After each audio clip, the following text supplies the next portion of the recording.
John chapter 21. Afterward, Jesus appeared again to his disciples by the Sea of Galilee. It happened this way. Simon Peter, Thomas, also known as Didymus, Nathanael from Cana in Galilee, the sons of Zebedee, and 2 other disciples were together. Simon Peter told them, "I'm going out to fish." "We'll go with you." So they went out and got into the boat, but that night they caught nothing. Early in the morning, Jesus stood on the shore, but the disciples did not realize that it was Jesus. He called out to them. "Friends, haven't you any fish?"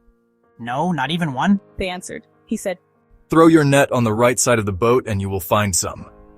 When they did, they were unable to haul the net in because of the large number of fish.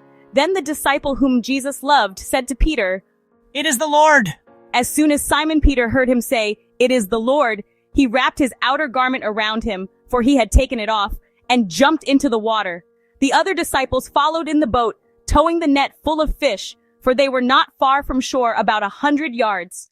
When they landed, they saw a fire of burning coals there with fish on it and some bread. Jesus said to them, "Bring some of the fish you have just caught." So Simon Peter climbed back into the boat and dragged the net ashore. It was full of large fish, 153, but even with so many, the net was not torn. Jesus said to them, "Come and have breakfast." None of the disciples dared ask him, "Who are you?" They knew it was the Lord. Jesus came, took the bread, and gave it to them, and did the same with the fish. This was now the 3rd time Jesus appeared to his disciples after he was raised from the dead. When they had finished eating, Jesus said to Simon Peter, "Simon, son of John, do you love me more than these?" "Yes, Lord," he said, "you know that I love you." Jesus said, "Feed my lambs." Again Jesus said, "Simon, son of John, do you love me?" He answered, "Yes, Lord, you know that I love you." Jesus said, "Take care of my sheep." The 3rd time he said to him, "Simon, son of John, do you love me?" Peter was hurt because Jesus asked him the 3rd time, "Do you love me?" He said, "Lord, you know all things. You know that I love you." Jesus said, "Feed my sheep.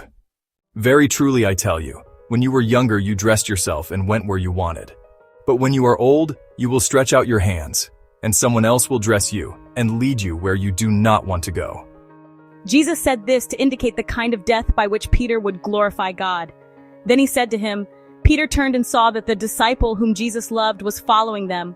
This was the one who had leaned back against Jesus at the supper and had said, "Lord, who is going to betray you?"